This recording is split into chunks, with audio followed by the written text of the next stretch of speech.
আসসালামু আলাইকুম ভিউয়ার্স, আপনারা সবাই কেমন আছেন? আলহামদুলিল্লাহ আমি ভালো আছি। আজকে আপনাদের সামনে নতুন একটা রেসিপি নিয়ে হাজির হলাম। ঘরোয়া উপায়ে আলুর পরোটা রেসিপি। আলুর পরোটা বানানোর জন্য সর্বপ্রথম ২ টা মরিচ নিয়েছি, সেগুলা কুচি করে সাইড করে রেখে দিয়েছিলাম।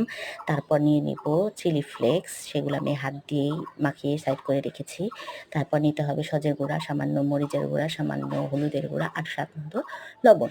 তারপর নিয়েছি ৩ টুকরা আলু, আলুগুলা ম্যাশ করে নিব। হাত দিয়ে ম্যাশ করেছি। সেগুলো সুন্দর করে মেখে নিতে হবে যাতে বিচি না থাকে। তারপরে দিয়ে দিলাম সামান্য মরিচ, তারপরে চিলি ফ্লেক্স, একটু সজের গুঁড়া, সামান্য লবণ, হলুদের গুঁড়া, মরিচের গুঁড়া।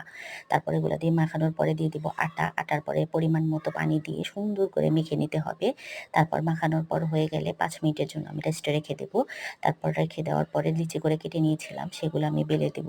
দেখুন সুন্দর করে গোল শেপ দিতে হবে। এখন আপনার অনুযায়ী আপনি পরোটার ৪ কোণা শেপও দিতে পারেন, সেটা আপনার রুচি অনুযায়ী দিবেন। তারপর হয়ে গেলে রেখে দেব। তারপর আরেকটা নিয়ে দেখাচ্ছি। সেম ভাবে আমি বানাবো। বানিয়ে রেখে দিয়েছি। তারপর কড়াই দিয়ে দেব। কড়াইয়ে বসিয়ে দিয়ে দেব হচ্ছে পরোটা। পরোটাটা হয়ে গেলে ২ সাইডে দিয়ে দেব সামান্য পরিমাণে তেল। তেলটা দেওয়ার পরে ওই সাইডে যখন হয়ে যাবে তখন উল্টে দিতে হবে। উল্টে ২ সাইড সুন্দরভাবে বানানোর পর হয়ে গেল আলুর পরোটা।